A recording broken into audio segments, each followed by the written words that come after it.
Hello students, so in today's video lecture we will discuss on biotechnological applications in the field of agriculture. इस chapter में हम लोग biotechnological का applications in the field of agriculture पढ़ेंगे and also in the field of medicines. So let's start. Now suppose हमें एक transgenic plant बनाना है. Transgenic plant मतलब एक आपको जेनेटिकली मॉडिफाइड प्लांट्स बनाना है. यू कैन सी हियर ये एक टोमेटो प्लांट है.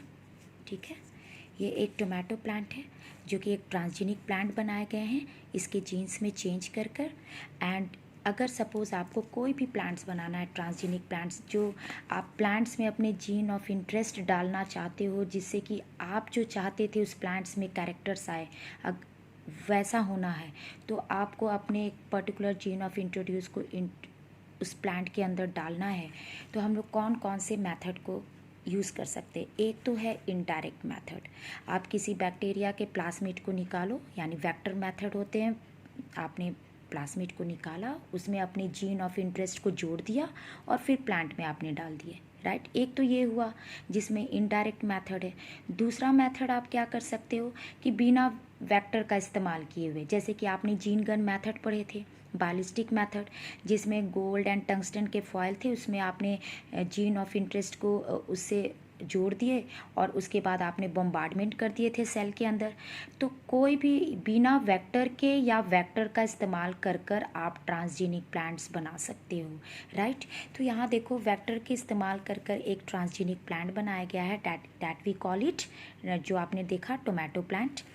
ये है agrobacterium tumefaciens. It is the most common vector जो कि हम लोग प्लांट्स में अपने जीन ट्रांसफ़र के लिए इस्तेमाल करते हैं. इसके बारे में आपको पता होगा, already I have discussed in my previous video lecture कि जो एग्रोबैक्टीरियम ट्यूमिफेशियंस बैक्टीरिया है, जो कि सॉइल बैक्टीरिया है, ये जो है इसके पास स्पेशल टी.आई. प्लाज्मिड होते हैं, tumour inducing plasmid, and it is also called natural genetic engineer, क्योंकि इसके पास कैपेबिलिटी होती है अपने टी.आई. प्लाज्मिड में से टी.डी.एन.ए. को सेपरेट कर कर किसी भी प्लांट में जोड़ दे, उसके डी.एन.ए. के साथ जोड़ दे और उसमें चेंजेस ला दे, ट्यूमर फॉर्म कर दे. ठीक है, क्राउन गॉल ट्यूमर बना दे. And that is only the main characteristics of Agrobacterium tumefaciens. तो उसके इस पावर को बायोटेक्नोलॉजिस्ट ने इस्तेमाल किया, क्योंकि वो एक नेचुरल जेनेटिक इंजीनियर था. तो उसको क्या किया गया, इसके टी.डी.एन.ए. जो है जिससे डिजीज़ कॉज हो रहा था प्लांट्स में, उसके डिजीज़ कॉजिंग पार्ट के उसके सीक्वेंस को निकाल दिया गया. उस जगह पर हमारे अच्छे जीन ऑफ इंटरेस्ट को जोड़ दिया गया. ठीक है, फिर बैक्टीरिया से इन्फेक्ट करा दिया गया वापस उसमें डालकर. तो इस तरह से आप देख रहे हो कि जो प्लांट के जो सेल है उसमें इन्फेक्शन कॉज कर दिया गया. अब ये तो अपने सारे प्रॉपर्टी करेगा बट प्लांट को इन्फेक्ट नहीं करेगा, क्योंकि आपने उसमें से जो ख़राब जीन्स थे जिससे इन्फेक्शन कॉज कर रहा था वो सीक्वेंस आपने हटा दिए, उसकी जगह आपने एक अच्छे वाले जीन्स डाल दिए. तो बाकी सारा काम करेगा ये, अपने टी.डी.एन.ए. को सेपरेट करेगा प्लांट के डी.एन.ए. के. देखो ये प्लांट का सेल है, प्लांट के सेल में प्लांट के डी.एन.ए. है, उसके अपने डी.एन.ए. से इसने अपने जोड़ दिए. यू कैन सी हेयर जो टी.डी.एन.ए. है वो इंटीग्रेट हो गया है होस्ट डी.एन.ए. के साथ. ये प्लांट का सेल है. अब इसे टिश्यू कल्चर मीडियम में, अब ये प्लांट के सेल से आप टिश्यू कल्चर तो जानते हो, कोई भी प्लांट का सेल या उसके टिश्यूज़ को लेकर आप एक होल कंप्लीट प्लांट बना सकते हो. ठीक है, पेरेंट के आइडेंटिकल प्लांट्स बना सकते हो. तो यहाँ पर सेल के अंदर एम्ब्रायनिक स्टेज में ही आप देख रहे हो कि उसे डाल दिया गया और इसको कल्चर मीडिया, टिश्यू मीडिया में कल्चर किया गया, जिसके वजह से आपने देखा कि छोटे छोटे प्लांटलेट्स आ गए हैं. एंड आफ्टर डैट ये एक ट्रांसजेनिक प्लांट डेवलप हो गया. तो इस तरह से हम लोग बाय यूजिंग वेक्टर और without using vector we can make transgenic plants और genetically modified crop plants. Now हमें प्रोडक्शन कराना है हीरोडीन का. हीरोडीन क्या होता है, ये एक ऐसे केमिकल्स है जो कि आपने लीच देखा होगा. लीच ये एक एंटी कोगुलेंट होते हैं. मतलब लीच क्या होते हैं, अगर हमारे बॉडी से या फिर किसी के कैटल्स के बॉडी से चिपक जाते हैं तो ये ब्लड सक करते हैं लीच. और ये लीच जो है ब्लड कंटिन्यूसली सक करते हैं, हमारा ब्लड क्लोट भी नहीं होता, खून नहीं जमता वो, क्योंकि उनके सलाइवा में एक एंटीकोगुलेंट ये केमिकल्स होते हैं डैट वी कॉल इट हीरोडिन, जिसके वजह से ब्लड क्लॉट नहीं करता और उसका कंटिन्यूअस फ्लो बना रहता है और लीच जो है ब्लड सक करते रहते हैं। तो इस प्रॉपर्टी को, इस नेचुरल प्रॉपर्टी को इस्तेमाल किया गया इन द फील्ड ऑफ मेडिसिन के फॉर्म में। तो आप यहाँ पर देखोगे कि किस तरह से प्लांट को इस्तेमाल किया गया है, यहाँ से लीच को, हीरोडिन को इस्तेमाल कर कर। जैसे देखो, इसके पास तो एंटीकोगुलेंट है नेचुरली जो इनके सलाइवा में प्रेजेंट होते हैं, ठीक है। और अगर आप जैसे ब्लड बैंक है, ब्लड बैंक में भी ब्लड क्लोट ना हो, जमे ना, जिसकी वजह से आप अगर हीरोडिन डाल देते हो तो इसकी वजह से क्या होगा कि वो सुरक्षित रहेंगे। तो उसी तरह क्या किया जाता है, जो इंसुलिन, जो हीरोडिन बनाने वाले जो जीन होते हैं उसे निकाला जाता है।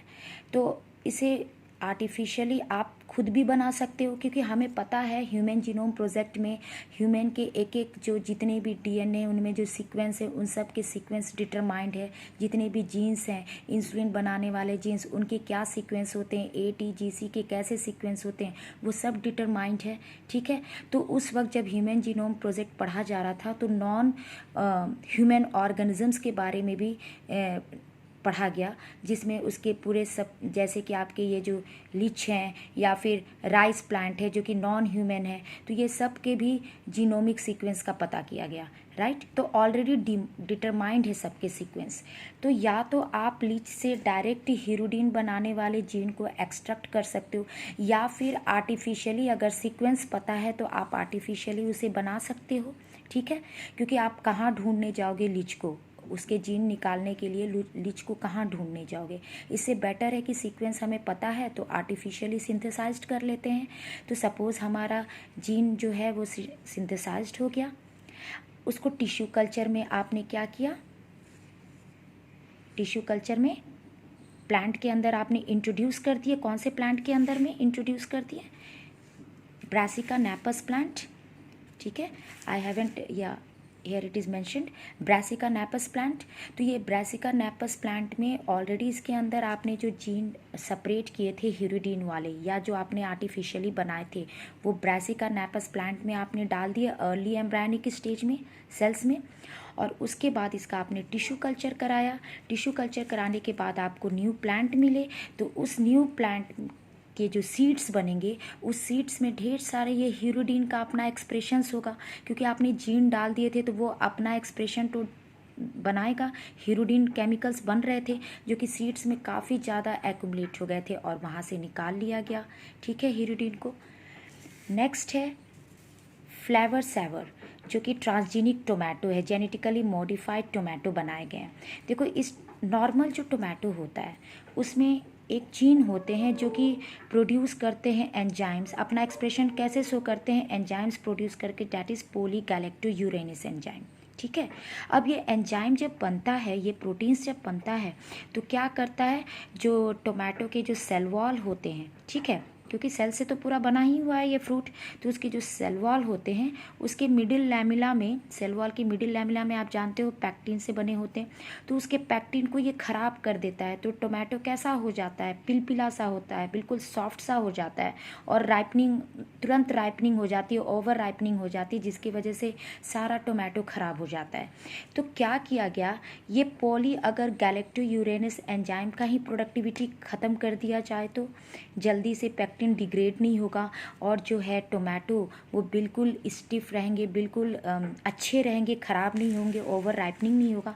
तो यहाँ पर वही किया गया, फ्लेवर सेवर टोमेटो बनाए गए। कैसे बनाए गए, gene producing polygalacturonase has been deactivated.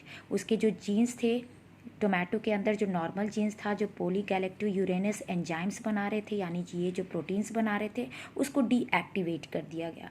अब जब डीएक्टिवेट कर दिया गया तो कोई भी पॉलीगैलेक्टोयूरेनिस नहीं बने, राइट। अब उसके नहीं बनने की वजह से राइपनिंग डिलेड हो गए, रुक गए, जल्दी से राइपनिंग नहीं हो सकता।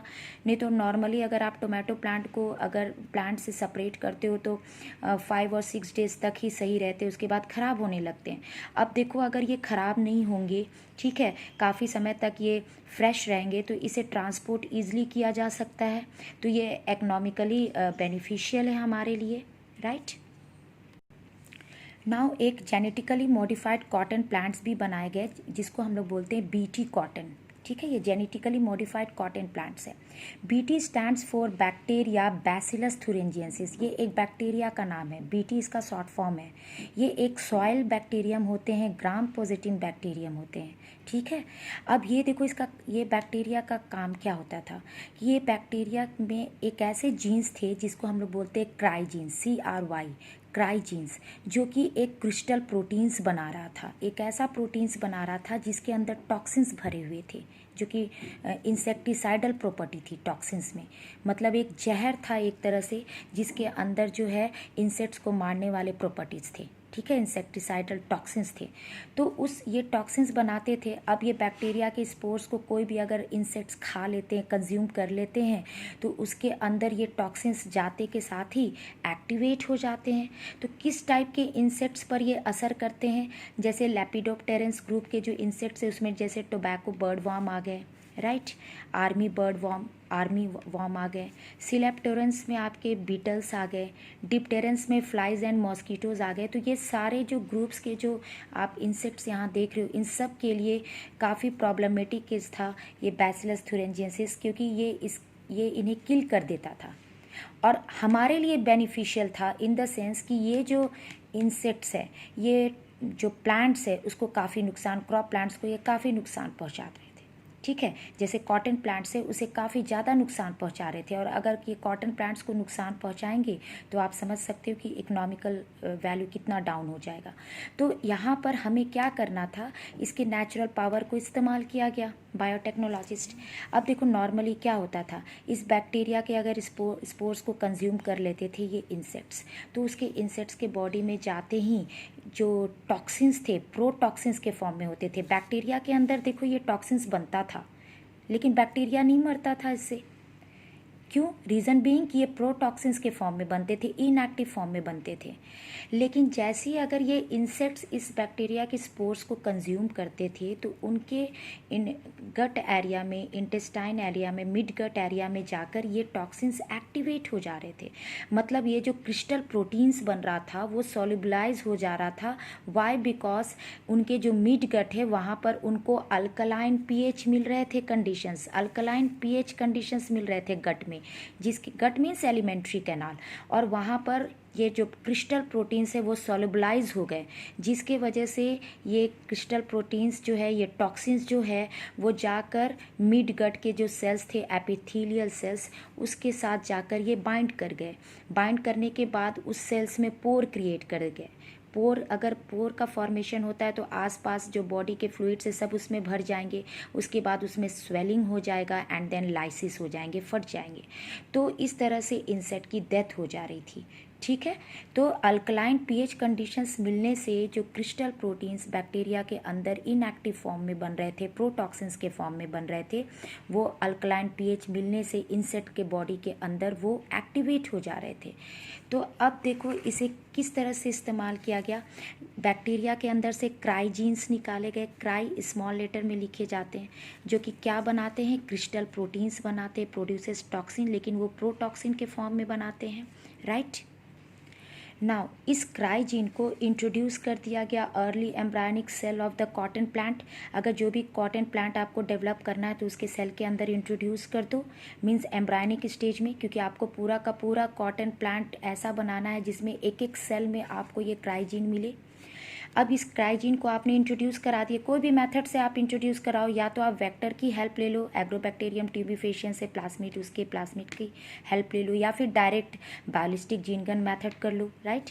फिर इसके टिश्यू कल्चर करा लो सेल के अंदर, क्योंकि लाइगेट हो गए हैं हमारे जीन ऑफ इंटरेस्ट क्राइजीन, तो वो टिश्यू कल्चर्स कराकर आपने कॉटन प्लांट डेवलप कर लिए। अब इस कॉटन प्लांट में जो है नेचुरली रेसिस्टेंट हो गए वो कॉटन बॉलवॉर्म्स में, क्योंकि देखो अब अगर ये कीड़े जो हैं बॉलवॉर्म्स खाने आएंगे कॉटन प्लांट को, जो कि काफ़ी नुकसान पहुंचा रहे थे इस प्लांट को, तो क्या होगा कि उस प्लांट के एक एक सेल में क्या बन रहे थे, प्रोटॉक्सिन्स, क्योंकि क्राई वाले आपने जीन्स डाले थे। अब उसमें प्रोटॉक्सिन्स बन रहे थे, तो इस इंसेक्ट के बॉडी में जाकर वो एक्टिवेट हो गए अल्कलाइन पीएच की वजह से, जिसकी वजह से इनकी डेथ हो गई, राइट। पोर्स क्रिएट हो गए, स्वेलिंग हो गए एंड देन डेथ हो गए।